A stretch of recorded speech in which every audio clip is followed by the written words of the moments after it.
Moussa Ngom, journaliste, membre fondateur de la Maison des Reporters. L'objectif de la Maison des Reporters, c'est de pallier un problème qui est très prégnant au niveau du paysage médiatique, c'est-à-dire la pauvreté parfois des contenus, l'absence de régularité au niveau des enquêtes qui sont produites par la presse et surtout le journalisme de qualité. C'est un espace un cadre de collaboration entre reporters, un cadre de liberté aussi éditoriale par rapport aux sujets qui sont proposés et aussi un cadre qui permet aussi de promouvoir tout ce qui sera investigation dans le paysage médiatique sénégalais. Et c'est un média qui est aussi financé exclusivement par le public. Ça aussi c'est une spécificité dans le paysage médiatique sénégalais. C'est exclusivement financé par le public. Tout ça pour garantir un peu l'indépendance du média et l'indépendance des journalistes qui auront à produire des contenus dans ce sens-là. Indépendance, quand vous parlez d'indépendance, vous pensez que peut-être les médias traditionnels peut-être ne sont pas indépendants? On ne dirait pas que les médias ne sont pas indépendants, mais les médias en tout cas sont soumis à, rencontrent énormément de biais parce que les problèmes que peut rencontrer un reporter dans le cadre d'une rédaction, c'est-à-dire le problème de temps, parce que la Maison des Reporters va promouvoir un journalisme au temps long, le problème de la liberté, c'est-à-dire le pouvoir de travailler sur certains sujets, ne pas pouvoir travailler sur d'autres sujets, ça aussi c'est un aspect qui sera réglé avec la Maison des Reporters. Et la problématique des moyens, c'est-à-dire qu'un média qui n'a pas une grande vision de l'information, qui en a les moyens, ne met pas ses moyens à la disposition du journaliste pour la réalisation de son enquête, ou bien n'en a justement pas les moyens. Donc tout ça, ce sont les trois problèmes que la Maison des Reporters va s'employer à régler. Et nous espérons qu'avec ce modèle économique-là, qui est très volontariste, parce que c'est un accès toujours ouvert de nos contenus, c'est un accès de nos contenus qui est très ouvert au public. Et justement, c'est le public qui finance justement le fonctionnement de la Maison des Reporters, qui fonctionne aussi les enquêtes, parce que c'est le public qui parraine directement les enquêtes. Il n'y a pas d'interférence, il n'y a pas de bailleur, il n'y a pas de collusion ou de conflit d'intérêts. Le public finance, le journaliste travaille et fait le maximum pour produire un contenu de qualité. Quels sont les gens que vous mettez en avant? Nous mettrons en avant les gens rois du journalisme, l'enquête surtout, l'enquête, le reportage, le grand reportage, le portrait. Mais c'est surtout, on peut résumer ça à un journalisme de qualité, quel que soit le temps qu'il requiert. Que ce soit un journalisme de temps long, par exemple l'enquête c'est un journalisme de temps long, donc ce cadre-là l'offrira puisqu'on mettra tout à la disposition du reporter pour le mettre dans de bonnes conditions. Et aussi, il y a un système de mentoring aussi de la part des journalistes expérimentés. On dit toujours que les rédactions sont désertées par les aînés ou les plus expérimentés. Mais on fera en sorte que dans le cadre de ce processus de fabrication de contenu de qualité, le jeune journaliste par exemple puisse être encadré ou qu'il puisse par exemple collaborer avec d'autres journalistes d'autres régions, puisqu'on aura une base de données assez conséquente, d'autres journalistes d'autres régions qui seront mus par notre seul intérêt et qui travailleront ensemble dans la réalisation de leurs enquêtes ou de leurs reportages. Peut-être avez-vous des critères de sélection pour les journalistes qui vont travailler dans la maison? Les critères de sélection, c'est tout juste l'intérêt. Tout juste l'intérêt, parce qu'actuellement nous allons plus travailler dans le cadre de collaboration externe, c'est-à-dire les journalistes vont venir nous soumettre leur projet de reportage en sus de ce que, par exemple, moi qui suis permanent au niveau de la Maison de reportage, je vais faire. Mais les critères, le seul critère, ce sera l'intérêt et la pertinence, parce que même les étudiants en journalisme sont intégrés dans ce projet-là, même s'ils ont un sujet d'enquête et qu'ils n'ont pas peut-être forcément les prérequis qu'il faut, on pourra les accompagner à la réalisation de leur enquête-là. Donc tout ça, ce sont des innovations qu'on va mettre en place dans le cadre de la Maison des Reporters.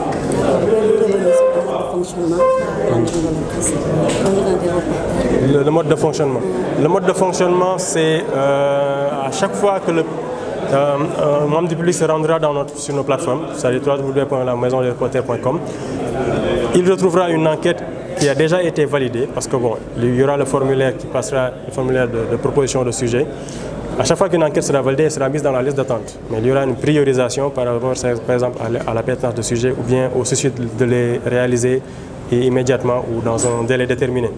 Donc tout cela sera pris en compte. Et à chaque fois qu'il y aura un projet validé, le projet, non pas le sujet qui ne sera pas visible, mais en tout cas, le public saura qu'il y a un projet qui est à financer d'un montant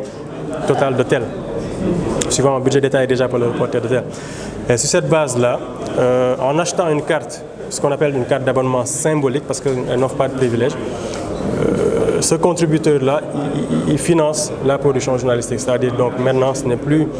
un bailleur qui a des intérêts par rapport à ça qui va financer l'enquête, mais c'est juste, on est juste mû par l'idéal journalistique. Donc il n'y a rien d'autre qui interfère. Le public finance, mais juste après ça, on va proposer des collaborations à tous les médias. Nous serons ouverts à tous les médias parce que pour chaque production qui sera déjà réalisée et prête, donc elles seront envoyées aux médias qui, s'ils le désirent, pourront acheter cette production-là. Et c'est à partir de cet achat que le journaliste sera rémunéré et qu'il y aura aussi un fonds qui sera destiné à continuer, prolonger, assurer la pérennité de la Maison des Reporters. Mais aussi si c'est un cas qui ne se matérialise pas, c'est-à-dire aucun média ne veut publier ce contenu-là, nous sommes un média aussi, parce que le modèle il est hybride, c'est un modèle de maison de production journalistique et de médias. Donc si le média n'est pas intéressé, nous sommes notre propre média et nous diffusons sur nos plateformes. L'essentiel est que ce soit accessible au plus grand monde et que le public ait accès à une information de qualité. C'est juste ça le modèle de fonctionnement de la Maison des Reporters.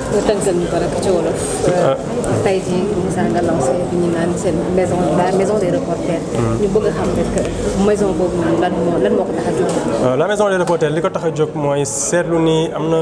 lu bëri lu manqué ci presse bi lu bëri aussi ci aspect contenu par exemple enquête yeeg investigation yi xëy na doyul ñu koy gis bëriwul te ñu si bëri saa ñu koy gis rek day fekk ni ñu jógee tugal xëy na ñoo ñëw defal ñu ko wala dara mais ñun ak aussi journalistes yoo xamante ne xëy na dina am loo xamante ne dina leen tënk muy ci wàllum moyen pour def seen i enquête muy ci wàllum liberté pour def seen enquête surtout ak muy ci wàllum temps bu ñu leen di may ci seen rédaction pour ñu def ko parce que xam nañ ne fonctionnement rédaction yi xëy na yenn saa yi du encouragé ñu ngay produire ay enquêtes wala ngay produire ay grands reportages loolu waral na ko aussi fexe ba am information boo xamante xibaar yoo xamante ne xibaar yu wóor xibaar yu ñu gëstu xibaar yoo xam ne day indi lu bees ci paysage médiatique par exemple lu ñu gëstu la lu ñu jël suñu temps pour def ko loo xam ne ku ko lire aussi ku ko déglu dina xam ne lii am na lu mu si jàngat loolu moo tax waral ñu taxawal la Maison des Reporters. waaw yaa ngi insister ci benn aspect mooy indépendance dafa mel ni su ma la déggee ñi nga xam ne peut-être que ci ñuy wax média traditionnel yi ñu si ëpp dañu naan peut-être indépendance boobu amul ci peut-être yéen peut-être défi boobu ngeen bëgg a lever tey ba tax ngeen créé. défi bi am na parce que problème indépendance effectivement am na bu baax am na problème indépendance am na problème aussi moyen aussi am na ak problème cadre bi nga xamante ne moom la nit ñi di évoluer moom la reporter yi di évoluer mais surtout problème indépendance bi nga xam ne moom la ñu njëkk bëgg a régler parce que dafa am ay biais yoo xam ne xëy na am na si média yi muy média boo xam ne diwa ko moom am ay intérêt boo xamante ne journaliste yi mënul dem mën na wax ci lépp sauf ci loolu nga xam ne day sonal patron de presse am muy aussi journaliste boo xam ne mu ngi ci rédaction am te xëy na amul moyen pour def ko wala mayuñu ko moyen pour mu def ko loolu noonu yëpp dañ koy jël en compte moo tax ñu créer la Maison des Reporters fexe aussi ci question de forme yëpp ñu régler ko maanaam fu indépendance parfois très souvent fi ñu koy ñaaxee mooy ci wàllum xaalis bi fi ñu koy jëlee maanaam financement bi fan lay jógee donc loolu dañ ko teel a réglé moo tax ñu def en sorte que li nga xamante ne moom moo financé la Maison des Reporters déjà à la base c'est mooy public bi mooy public moo nga xamante ne moom moo contribué à hauteur de 1 500 000 et quelques parce que juste ci conférence de lancement bi la am yeneen contribution yu ñëw mais à hauteur de 1 500 000 francs te au cœur du projet aussi c'est le public moom mooy continuer di financer parce que projet enquête bu ñu validé projet de reportage bu ñu validé day am benn liste d'attente bi day am priorité léegi liste d'attente boobu noonu projet bu ñu validé rek kii ñëw ci suñu site dina xam ne am na projet bu tegu nangam la laaj maanaam bu nekkee 150 000 la laaj moom bu jëndee carte bu 25 000 ça veut dire que financé na enquête boobu noonu donc amatul lu muy ragal ci wàllu ne nit koo xamante ne homme politique la daa am intérêt yu mu bëgg défendre moom moo financé enquête moo tax ñu defee ko nii loolu noonu yëpp du am léegi li des yëpp ci ñun lay dépendre te ñun am nañ liberté bi nga xamante ne defar contenu de qualité kese moom moo ñuy tax a jóg. genre waa yi ñuy wax mooy portrait muy enquête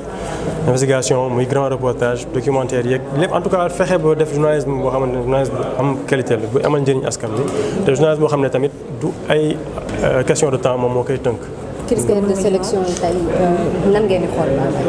nan ngeen di jël journaliste yëpp wala dañuy ñëw déposer. journaliste yëpp ak techniciens yëpp parce que am nañ déjà suñu base de données boo xamante ne ku ci bëgg na nga ciy inscrire à chaque fois bu ñu amee opportunité par exemple collaboration reportage boo xam ne day soxal yeneen région yu bëri mën nañ contacter journaliste boo xamante ne mu ngi ci région yooyu noonu yëpp bu ñu soxla ñu ne ko am na benn reportage bu ñu bëgg liggéey est-ce que yow bëgg nga ci collaborer ak say morom journaliste pour ngeen réaliser ko donc déjà dañuy mettre en collaboration ñooñu ensuite ci proposition sujet bi aussi li ñuy retenir rek mooy intérêt sujet bi ndax am na njëriñ am na solo loolu kese la ñuy retenir après ñu financer ko léegi encadrement bi aussi day am parce que li ñuy wax mentoring maanaam ñi nga xam ne journalistes yi nga xam ne def nañ at yu bëri xam nañ lu bëri ci presse bi aussi wala techniciens yi nga xam ne xam nañ lu bëri ci presse bi ñoom dinañ encadrer projet enquête wala projet reportage pour dem ci seen wàllu liggéey. D'accord, est-ce que mën nañu ñëwaat ci mode de fonctionnement bi. Mode de fonctionnement bi c'est mode de fonctionnement boo xamante ne relation directe la entre public bi ak reporter donc public bi day financer reporter bi day liggéey. reporter moom du am leen lu muy xalaat ci wàllum ñàkk indépendance wala ñàkk liberté public bi moom day fexe ba financer fexe ba journaliste moom liggéey tënk du doon fi xaalis bi mu financé jóge parce que bu dee li tax a jóg reporter moom juste mooy seet ana la mooy dëgg la moo am ci par rapport ak fait et tout donc ci cadre boobu noonu justement levée de fonds bi ñu njëkk def moom moo waral ñu fexe ba rassembler li nga xamante ne mooy 1 500 000 francs CFA ak lu teg parce que sànq la ay contribution ñëw te juste après loolu day am leneen luy continuer maanaam public bi day am possibilité muy financer enquête wala muy financer reportage maanaam projet boo xamante ne validé nañ ko rek public bi moom saa yu jëndee carte day financer projet enquête wala projet reportage boobu noonu te bu ñu koy diffuser aussi moom lay amal njëriñ parce que dina ko mën a seetaan ci suñuy plateforme. Merci à vous.